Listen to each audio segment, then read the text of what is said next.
Good morning, everyone. My name is Gabriel Green. I am the Director of Artistic Development at La Jolla Playhouse. The coffee's made, spring has sprung, and today on Coffee with the Playhouse, we're throwing the spotlight on three amazing lighting designers, Chi Chu, Natasha Katz, and Amanda Zieve. You've seen their work in a bunch of Playhouse shows, and today we're going to throw back the veil on the process and craft of lighting design. It promises to be a most illuminating conversation. I'm sorry, I know I'm a punny person by nature, and lighting design lends itself to a lot of puns, but I promise I'll go light on them today. While we're waiting for the latecomers to take their seats, we are going to start with our customary trivia game.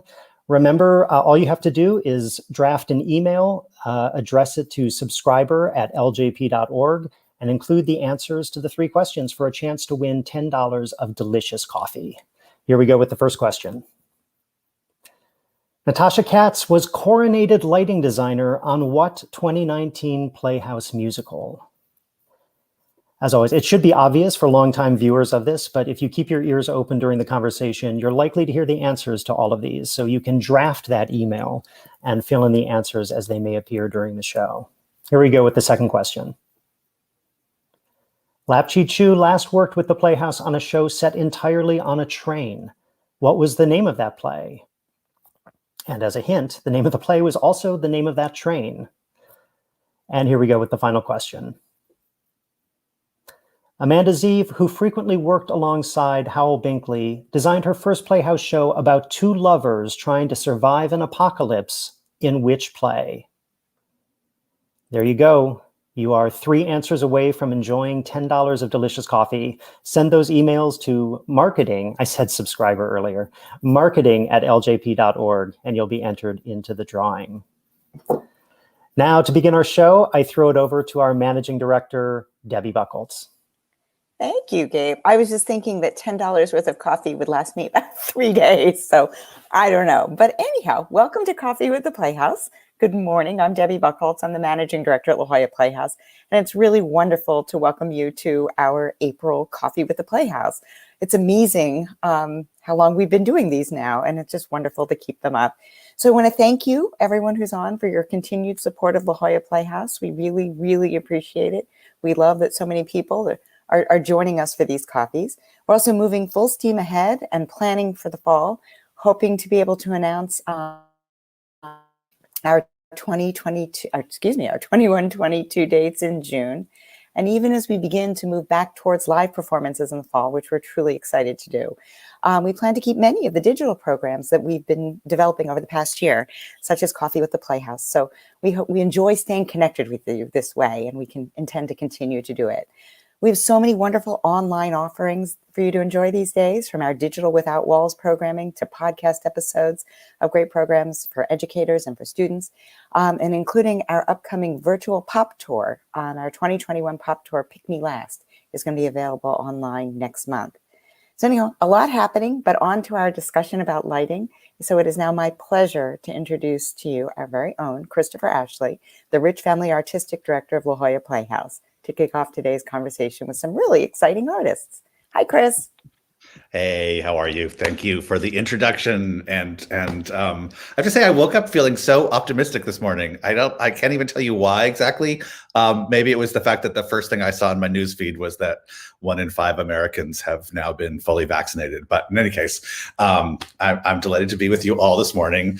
I've heard so many times in the last week the phrase, the light at the end of the tunnel. We can see the light at the tunnel. At the end of the tunnel. So it seemed like a great moment to have a conversation with 3 people whose job is to work with light. I want to thank you, Gabe, for using several of the bad puns that I was intending to use, so that the embarrassment is all on you and not on me. So you've saved me this morning. So thank you for that. Let's welcome our 3 guests. Natasha Katz, most recently at the Playhouse, designed Diana. And we did also just work together on the Netflix presentation, the filming of Diana, which will air, I think it drops October 1st. She has 6 Tony Awards to her name for such shows as Aida and An American in Paris. Her list of credits is extensive and would take the rest of the hour just to say. So enough to say that she's an extraordinary designer, a great collaborator, and we're delighted to have her with us today. Chi Chu has designed several Playhouse shows, most recently The Luckiest and Coast Starlight, as well as Queens, The Year to Come, Seize the King, and many, many others. He designed for theaters across the country, including the Public, the Mark Taper Forum, Shakespeare Theater in DC, and he won the 2018 Obie Award for Sustained Excellence in Lighting Design. And Amanda Zieve designed our recent production of Put Your House in Order. She worked for many, many years with Howell Binkley, one of my really most important collaborators in the theater, recently passed away, and it was an immense loss because he was an incredible artist and an incredible man. She worked with, back to Amanda, who is happily with us this morning. She's the associate lighting designer on Escape to Margaritaville and the Hunchback of Notre Dame. And she recently was very instrumental in founding the Howell Binkley Fellowship Program, honoring the legacy of mentorship by fostering the next generation of theatrical lighting designers. So she is doing some good things in the world. Please welcome to the screen, Natasha, Lap, and Amanda for Coffee with the Playhouse. Hello to all. Good to see you. Good morning. So hoping, just go ahead and take the conversation wherever it wants to go. But maybe we'll start out with, can you tell us a moment from your origin story? Like, how did you, what started you out as a lighting designer? What was the spark that began it? What was the first moment that you thought, like, wow, I want to do something like that? Amanda, why don't you start us off? What was your origin moment? Well, like a lot of people close to my age, I first kind of got into it in high school. I was fortunate to have a great mentor at a local San Diego high school, Mount Carmel, Doug Smith. Many of San Diego people will know him. And, he kind of saw something in me that I definitely didn't see. I used to run a 2-scene preset for like the scenes in class. He talked me into coming by after school, and I basically never left. So I went into college with kind of a split focus in stage management and lighting. And then by the end of college, it's sort of dropped the stage management part. I wanted to focus on more the creative. And then my first professional job ever in theater was at the La Jolla Playhouse. I was a PA for the original workshop of Dr. Zhivago. Fantastic. I love that. Which is where I met Howell. And, we forged our very long friendship and mentor. He was my mentor. Fantastic. Lap, why don't you, what was your origin moment? I think, well, in high school, I think I did that play reading or doing plays bug hit. I trace it back to Chinese was my first language. English was not my first language, and I didn't read so well in the early years. But somehow after picking up a play, because I guess it was dialogue and it was just what was scripted was the words that were coming out of people's mouths with no real, narrative or description, that somehow it made me understand language a lot better. And then that led to more and more theater. And I feel like I read very well now. I do so many new plays now. It was a clicking moment. And I think it happens differently for everybody. But it was oddly, it made me understand language better, oddly. I can't explain it. I don't even think I can think of it as that. It was just on the page was what words were coming out of people's mouths. And then that led to theater and moving away from being a doctor in college and just, the old story. So yeah, that very much was the origin, was just like, oh, I understand language now. I love that. I also love the shadow of the fan on the wall behind you. It's very on brand for a lighting designer, I feel. Since we're in a room full of lighting designers, I decided to get some daylight, which is so uncontrollable as I'm getting hit by more and more sunlight now, but it's better to be in a dark room for me right now. Yeah, I feel like Zoom is never going to be the show off platform for lighting designers. It's not that lighting friendly. Natasha, you had a thought? Yeah, I think that's so interesting what Lap said about, that you Chinese was your first language, and then you've eventually picked something that's a visual art form where I know you talked about words, but where words actually are something you and so much of what we do is interpreting through light, emotion and words and storytelling. So I find that fascinating that your first language is not English, actually, and it led you to lighting design. Love that origin story. And Amanda said something too that I can't resist saying, which is it's about, you think of it, you were a PA on your first show at La Jolla, you met Hal Binkley, and what happened to your life after it. Like at a split moment in our business, how that can lead you down a, oh, there he is. I love that. Absolutely. Yeah, how it can lead you. I mean, my life is filled with those split moments, those moments where you meet somebody and your whole life changes. Totally. And also how often the work follows a relationship you have. Like, you love working with this person and they love working with you, and you keep finding opportunities because you enjoy each other and you share trust. Trust. And same for a great institution like the Playhouse. I have always gravitated towards there, and it's led me to working on amazing projects and also meeting amazing people. I love that. Okay, Natasha, if you were a superhero, what would be your origin story in lighting? What is my origin story? Or what's your origin? I just like that like it's as though lighting design is a superpower, like from Marvel Comics or something. I'm just nerding. I watch all the Marvel movies over this pandemic. I'll say that. Well, I think I'm more a product of on-the-job training in a way. I grew up in New York City, and my parents took me to the theater all the time. So for me, it wasn't lighting. I just wanted to work in the theaters desperately. And then I went to Oberlin College, and at Oberlin, they had an internship program where you could become a doctor or intern with a doctor or whoever it was. And I was interested in the theater, and they set me up with a lighting designer named Roger Morgan, who was, I guess he's my Hal Binkley in a way. And I was fortunate enough that whole semester, there was a show called I Remember Mama. Lee Volman was in it. It was Richard Rodgers' last musical. It was a big flop, but I was in Philadelphia. I went out of town to Philadelphia and came to New York with it for a full semester of credit. And I didn't even know what lighting was, quite honestly. And even as the years went on, I would say that I had already designed 2 or 3 Broadway shows. And then I woke up and said, oh my God, I guess I'm a lighting designer. Because I didn't even really know there was a profession called lighting design from my background. So a lot of what I learned, I went to school here in New York. There's a great place called Lester Polikoff's, where all the professional designers were working there and teaching, but really it was from just working with people that I learned so much of what I do. That's my superpower.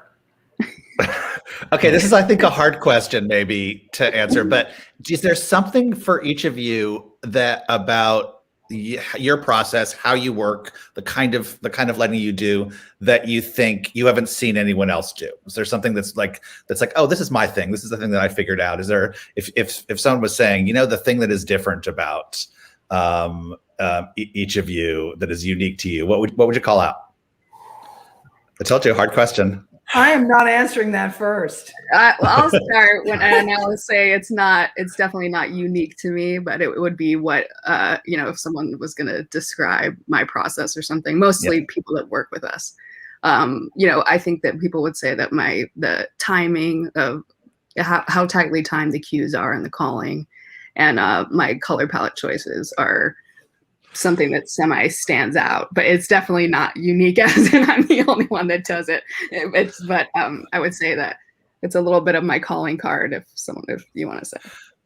I would totally agree with that. I think of like many, many times I've come into a theater in tech and I've seen you, Amanda, with the stage manager who calls the cue, like pouring over the cues, pouring over the script, pouring over the timing, and like, playing the music from a little, like some little computer and like going like, now, go, go. And like, I feel like your investment in the flow of time and light and the specificity of exactly what beat is it on, and is huge. So and that was I would totally agree.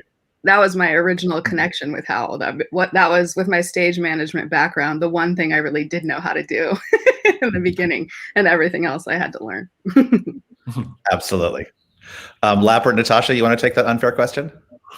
Wow. I will say Lap for something that really sticks out in my mind of your work is how clean it always is. It's like crystal. Yeah. I was just thinking. Oh, sorry. Go ahead, Chris. No, I was gonna say that one of the first shows I saw of you, I was like, I was thinking like, oh, this connects in my mind to some of Jennifer Tipton's really clear, lucid approach. And you design in many, many different modes, but I think I forget what the first show was, but I did really like one of my first thoughts was it's so transparent. It kind of wraps around the action in a very transparent way. When I start thinking about that question, I think it good or bad, I might be chameleon-like because it's I'm not sure it's a good or bad thing, but depending on what somebody's first impression of me, it could be very saturated or very clean. And it's kind of, that's part of conversation or invisible to the conversation. Well, that's to the collaborators, but what it ends up on stage is everything from things with cues every other seconds to, I just did a show called The Wolves a couple of years ago, which we decided to have no light cues, and that's okay too. And I don't know what's going to come out. I love that. Natasha, you want to take a go at it?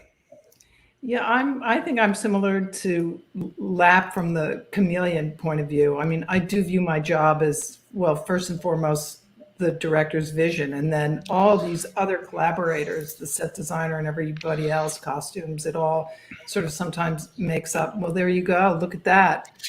But I also have heard that people tell me that color has something to do with what makes me me. I'm not sure I really understand that. I know it's very often saturated and a lot of color in the background, but I really don't know. I feel like Lap. I feel like it's about collaboration. I mean, that's a collaborative shot that's up there. The set designer or you, Chris, at one point said, make the pillars gold. I had probably started them in blue, and then somebody said, make them gold, and can you change that blue a little bit? I mean, I find it's certainly on Diana, a lot of that happened, and in many shows. If you have people with taste and good eyes around you, I mean, it's really quite wonderful how we all work together to make the show come together. And it's interesting that you say that. Oh, sorry, go ahead. No, please, Amanda. Well, I was just gonna say I would add rich to describe your designs from what I've seen.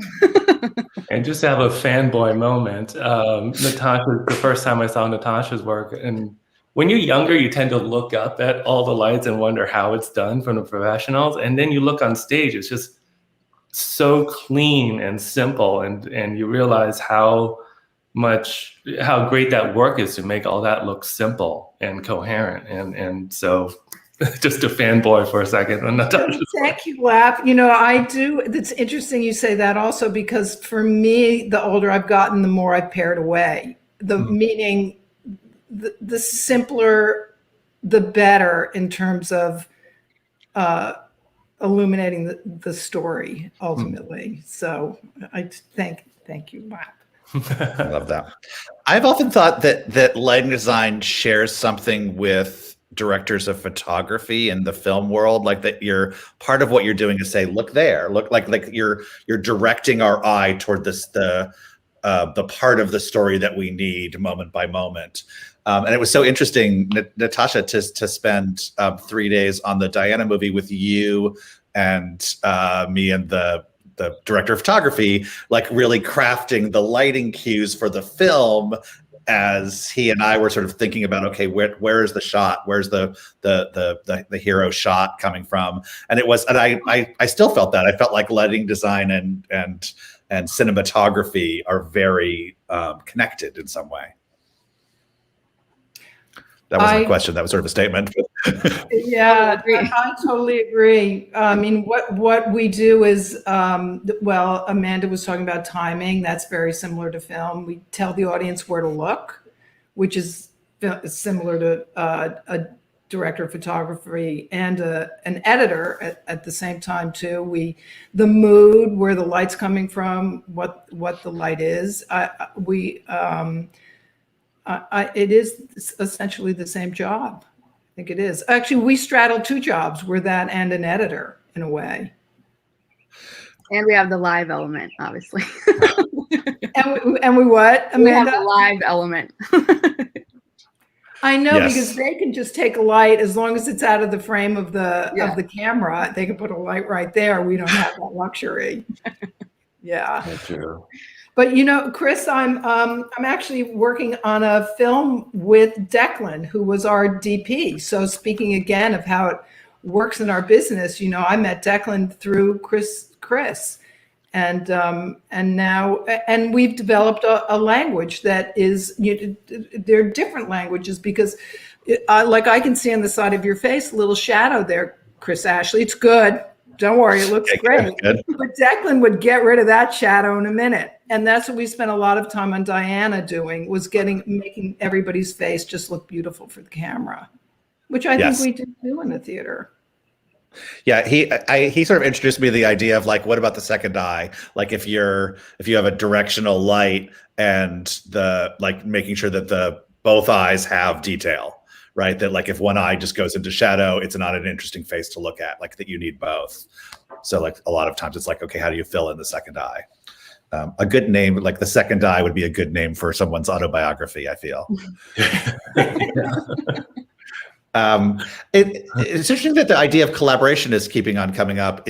I'm curious to know, I think all three of you have some primary collaborators that you've come back to again and again, and what is the lure of those primary collaborations, and you know what's sort of satisfying and keeps you magnetized to that collaboration?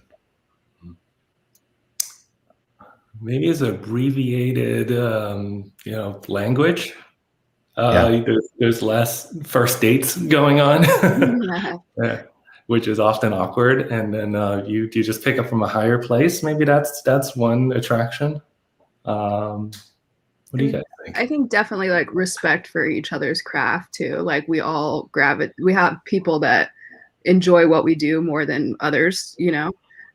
So that lends itself to wanting to collaborate again and again. Yeah, I've also watched a lot of directors use their lighting designer also as their therapist.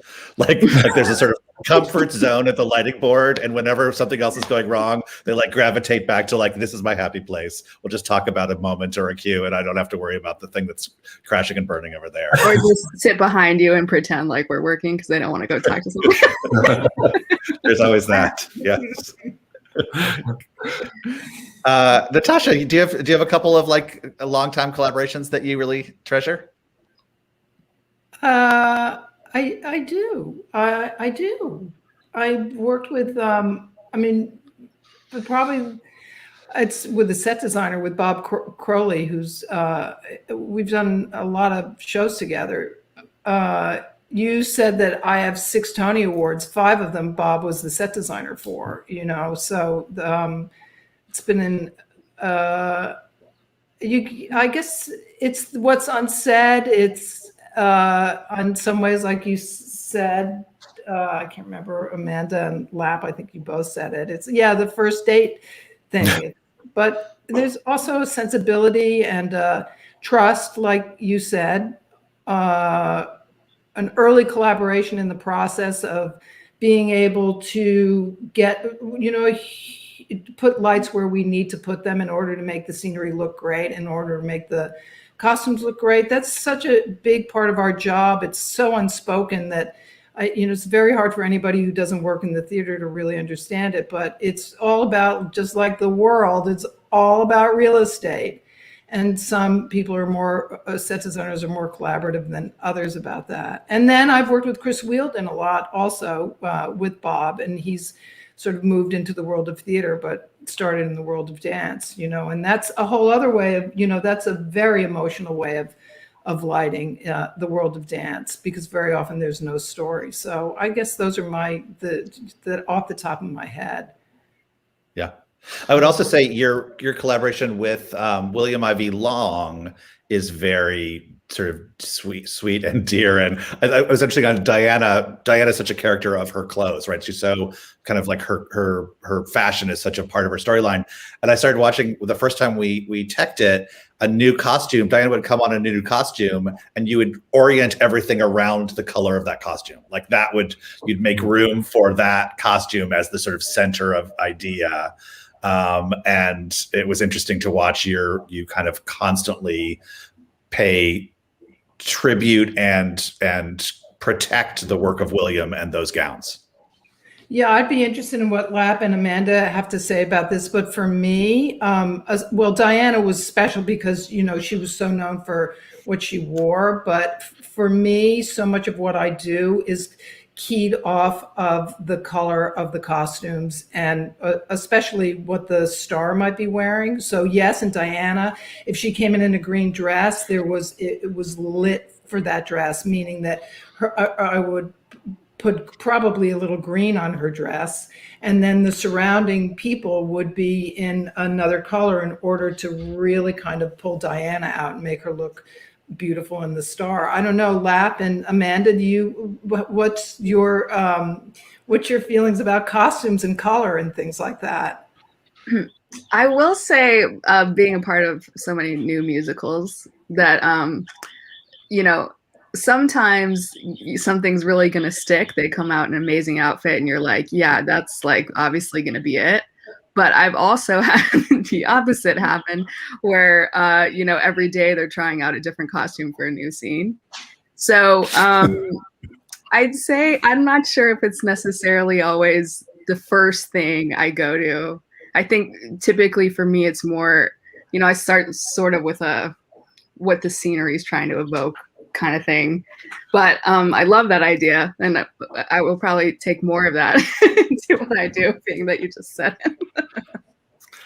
Well, also, just to bring it to the whole group or whole collaborative team, is that I'm thinking about the whole stage picture where, unlike a camera, you can't just pull focus.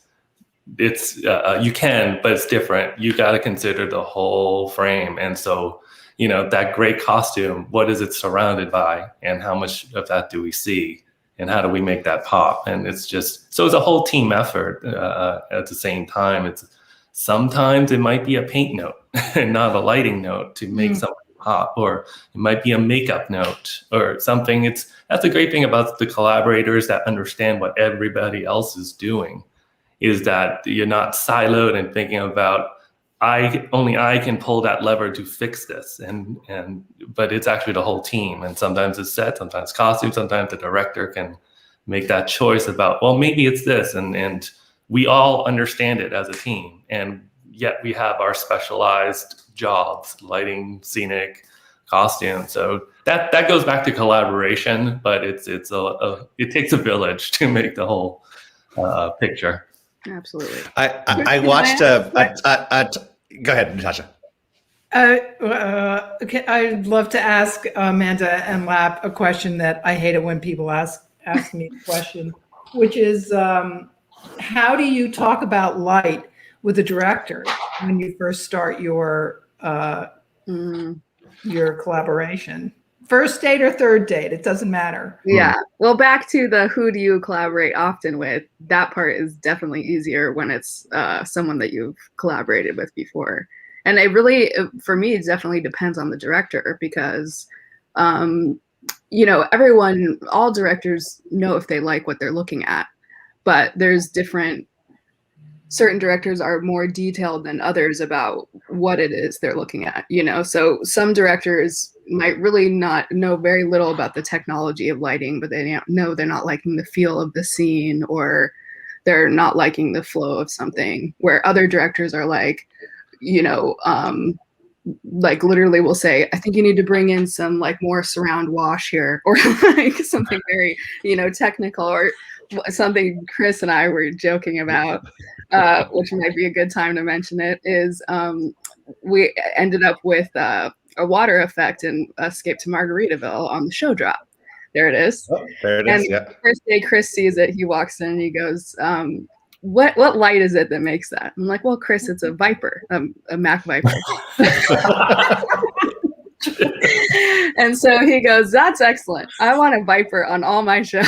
So, Dude, you know, I asked for a Viper on the next 3 shows. I just think that what they could do is amazing. It makes me think a little bit about my first time ever assisting. I assisted a director who had been a lighting designer as well, and he was so he knew too much and too little, right? Like, so his notes to lighting designers was like, that gel color, I think it should be a Lee 306 instead of a Roscoe 405. And like, you know, he was like really up in their business, and it never went well. So I feel like sometimes when you're assisting, you learn what not to do. And I was like, don't get micro, like keep talking about story, maybe stay out of the tech of it all. Yeah. So, but I love a Viper. Yeah, so it depends. Chris might come in and say, why aren't the Vipers on? And you know, another director might say, you know, something like, this feels a little bright, or I can't see so-and-so, you know. I tend to de-emphasize lighting, actually. You know, that will come. Obviously, that's my job. And we'll see where that conversation goes. Oh, wow. Okay. This is the Co-Starlight. Co-Starlight, which had this like turntable set, the square that turned, and the lights seemed so simple on that show, but it was like, I watched somebody call it once, like it's actually really involved to like light that turn. Like, and it seemed to the audience just clean. Yeah. I mean, that's exactly an impression. It's just like, it wants to look invisible in terms of how complicated this was. It doesn't matter. You're just so focused on the stories of these people. And during the Techidus, the director timed just how precisely it was clocked when somebody was going to have the line when they're just passing down stage in the Revolve is amazing. And a lot of work went into that to make it invisible on everybody's part. You know, light sets, directing, staging, Revolves are incredible that way. It's just constant motion and timing, but it's a lot of work I'm sure everybody's worked with a turntable here. It's woof. Lappin, I'm interested, what made it so complicated that as they turn, you had to turn on different lights because they would go out of one light and you had to turn on another one, or is it a different kind of complicated? It's both those things. I mean, it's also when they return to that same area downstage, what is the light on them? And then there's a background where this was always on a train that moved like 95% of the time. So what that looked like in terms of where the train was, which orientation they were going on the stage, and if they were going forward in the frame or going sideways, and just clocking that as it went around. And just to make it look not contrary to what they were talking about sometimes, as well as supporting what they were talking about. Wow. It was a lot. Yeah, that looks like a lot. It looks amazing. I was thinking about something that you all were talking about, that how many times the solutions come from many different departments. At one show, we had a time-lapse camera on the room because we thought it'd be interesting to watch them build the set, and we just kept the time-lapse going through tech, so you could see all the people around doing their tech process. And it was very interesting in the fast forward watching problems get solved, because it's like somebody would come up to the director's table and say, "There's a problem," and then like another designer would come up and like, "Oh, let's go over to the set design table and see if we can," and like watching different people bring their area to a possible solution to a problem. It was very you never knew when the problem was presented who would end up solving it in that kind of time lapse, and it was very interesting. Yep, there it is. This is This one of those is time lapse Margaritaville. ideas. Yeah, absolutely. We're looking at the back of Colin Scott there. I love that. Fantastic. I just want to jump to a question that's in the chat. Thinking about Christopher Cole's. So much of the past 18 months has been conversations about how we change our industry to be more inclusive and far less abusive. With that in mind, as a lighting designer, what do you choose to leave behind from pre-COVID, and what do you choose to adopt and uphold? Does anybody want to kind of take a pass at that question? Yeah, I was distracted by the fact Lap and I both know Chris Cole. Oh, good. Fantastic. But we touched on this like just a little bit the other day in a little pre-conversation that I think all of us are, this slowdown has forced us all to think about a little bit about the work-life balance that we all think about professionally anyway. And I think that's definitely going to be in everyone's mind as we move forward to figure out how we get back, and how much of our life is spent in the theater, which we all love, and how much is still doing the rest of our life, which we've all been doing this last year. So that's very interesting. I mean, I for sure want to maintain the connection that I have with my family that's been stronger from being home together. So we'll continue to work towards that, for me anyway. Yeah, from another perspective, that the crazy hours that we all work, taking a look from another point of view, it becomes kind of exclusionary to the people who can take on those hours. Or that has a lot to do with economic circumstance sometimes, especially when starting out. Mm-hmm. So it's just taking a good hard look at the variety and number of people with different backgrounds that can participate in telling a story. That's something to keep an eye on. Absolutely. Yeah, to that point, we've been talking for a while, and I think about how apprenticeships and fellowships work, and how much like the people who end up in them so often are the people who can afford to not be paid for a period of time. So moving forward, the Playhouse is moving toward a no free apprenticeship model, like everybody is paid, so that the hopefully people who formerly wouldn't have been able to think about starting a career in the theater now can. Fantastic. Yeah. That's amazing, Chris. I mean, and part of it is just, it's so connected to my own background that everything, like I said at the very beginning, I learned through mentorship. I learned from being mentored by people.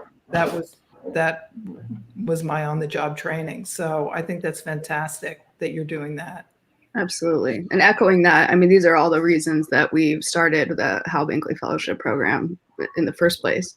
Myself and Ryan O'Gara, and Hal's wife, Joyce, was instrumental as well. We luckily partnered with the Hemsley Lighting Programs, who are already established and fantastic.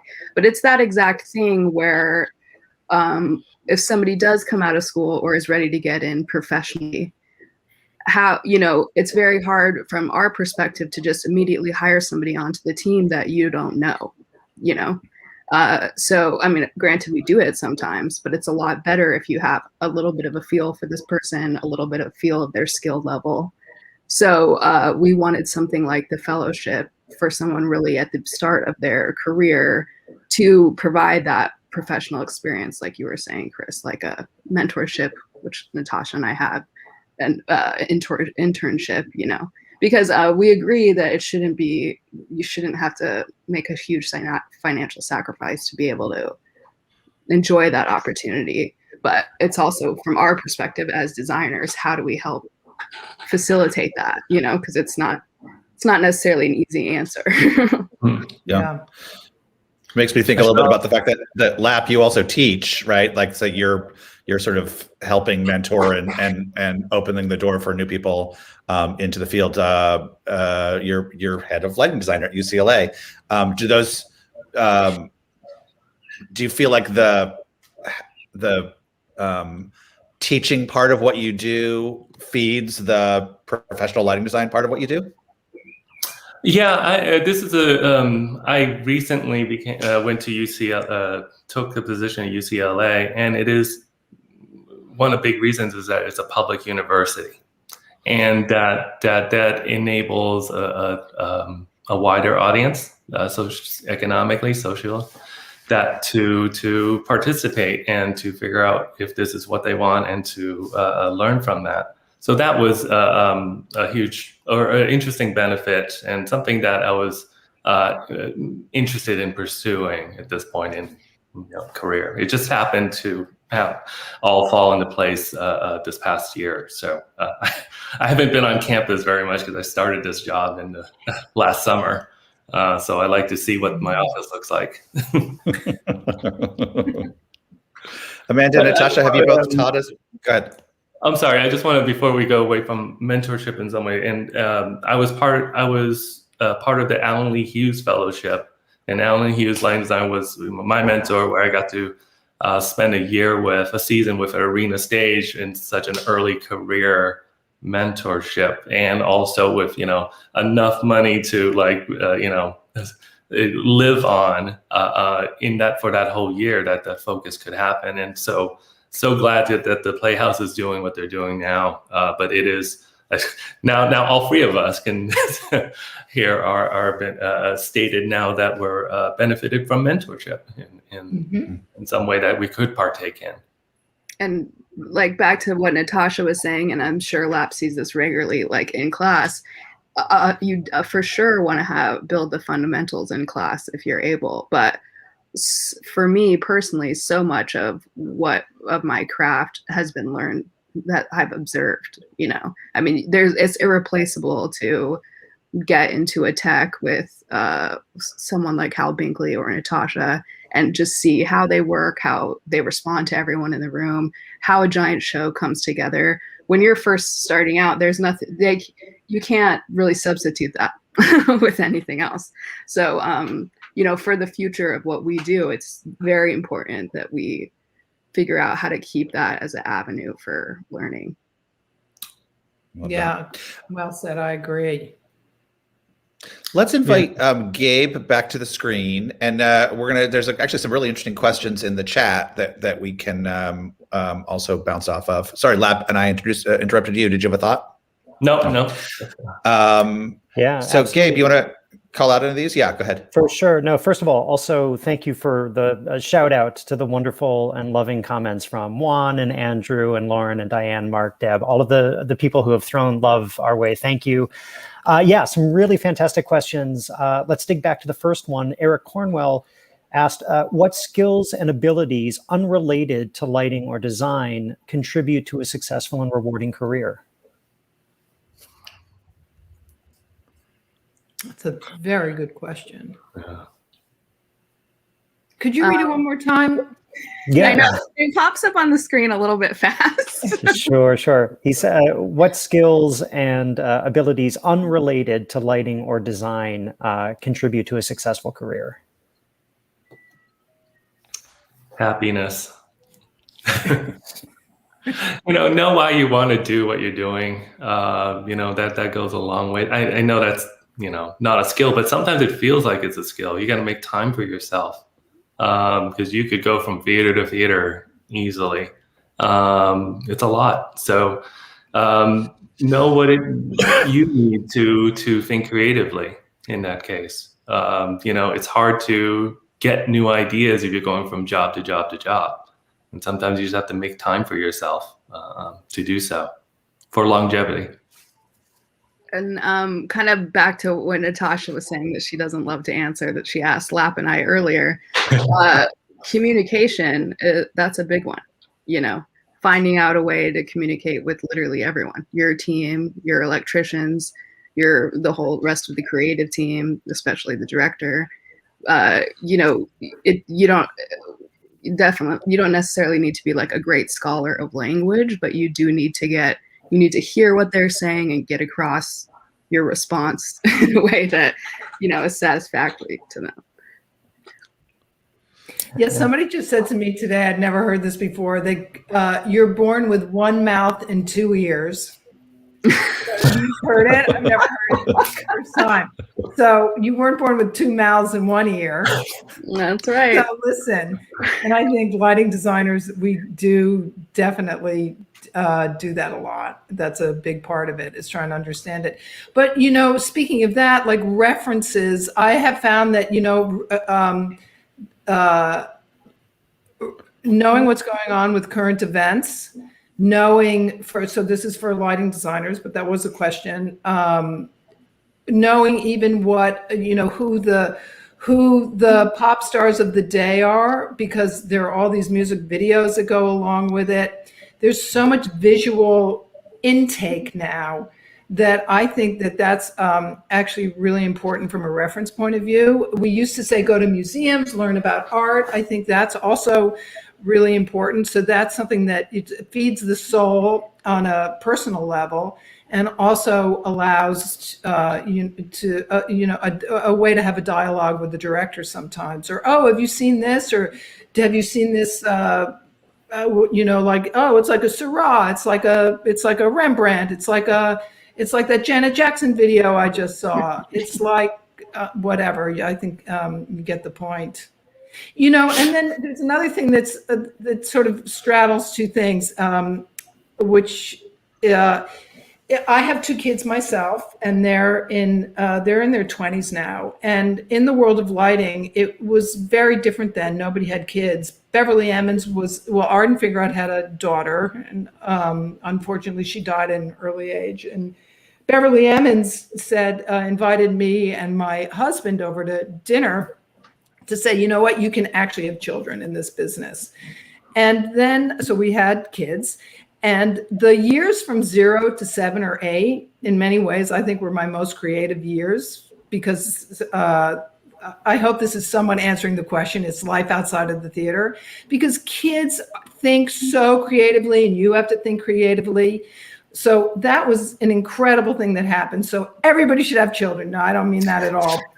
But the other thing is that one of the things going back to that life question is that the world has changed so much. Like, Amanda, you can have children. I never told anybody about my personal life with my kids, because it always meant like she's not going to show up, and what if her kids get sick and all that. I think that's changed a little bit. So it's always seemed to me, if there was some way that kids could be taken care of in the theater, because in our life, we work as lighting designers from 8 o'clock in the morning until midnight. And, maybe that 10 out of 12s will disappear and we're going to be working till 10 or whatever.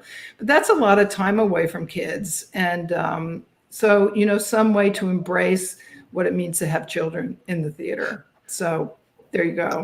I love that. I'd love to do a little shout out to, oops, I'm getting a little echo. One of our former board members, a woman named Paula Black, who had kids, and through the course of her life, I think felt like the work situation didn't always allow her the same opportunities for advancement because of those kids and that work-life balance. She founded a fund of money for us to help provide resources when that's an obstacle for someone to come and work at the Playhouse, when they need childcare, when they need a bigger, a second bedroom, when they need help maintaining that work-life balance. And it's been incredibly meaningful in many, many different cases. So I just want to do a shout out to Paula Black. Big shout out. Yeah, and that's that impulse. Yeah. Yeah, we had two questions come in virtually back to back from Danny and Jane on very much the same subject. I think Danny was curious about generally what types of shows do you find most challenging to design for, and Jane asked for specifics. She wanted the nitty gritty dirt of like which specific show. Was there a specific show that was particularly challenging in terms of the design? Everyone's trying to figure out, okay, who am I going to get upset with me if I answer that question? Go ahead. Well, I mean, for sure, back to what Natasha was saying about real estate, when you find yourself in a situation where the set is a certain way and you don't have your tools in places where you would want them to come from, that is definitely challenging. And sometimes it's a great kind of challenging where you find different angles that wouldn't be what your normal go-to was, and you are pleased with the outcome. And then other constraints, definitely, like budget and time. Those things can present challenges for sure, especially when creating a new piece that could be changing frequently. For me, I guess that's usually where a lot of the, above the normal challenge comes in. I'll use the co-starlight again, because that's when that turntable's in constant motion, you screw up. You have to go back, like rewind the turntable and start that 5-minute or 10-minute stretch again. You can't stop in the middle and go. You need to be in constant motion. So there's a lot of rewinding, and even rehearsals or teching, a little performance anxiety about, okay, I can't screw up or that one take, because that's 10 minutes plus of rewinding and starting over. So that's a challenge with that one. Mm-hmm. Natasha, you want to take a pass? Natasha, I'll give it a pass.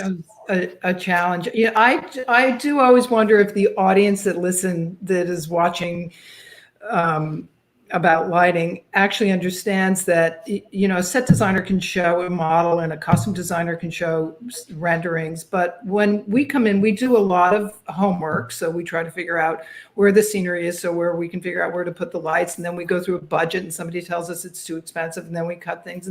But with the thing is, we end up in the theater with nothing, with a blank page in front of us. While Chris has had 3 or 4 weeks of rehearsal time. So we start with a blank page and we build it in front of everybody. And that's all. Just that's, I don't know if I said that right, but that's one of the pressures of being a lighting designer that other people don't have. Yeah. I'm going to ask this, everybody. Can I ask this of the other lighting designers? Is that first day of turning on lights in front of people just horrifying? Yes.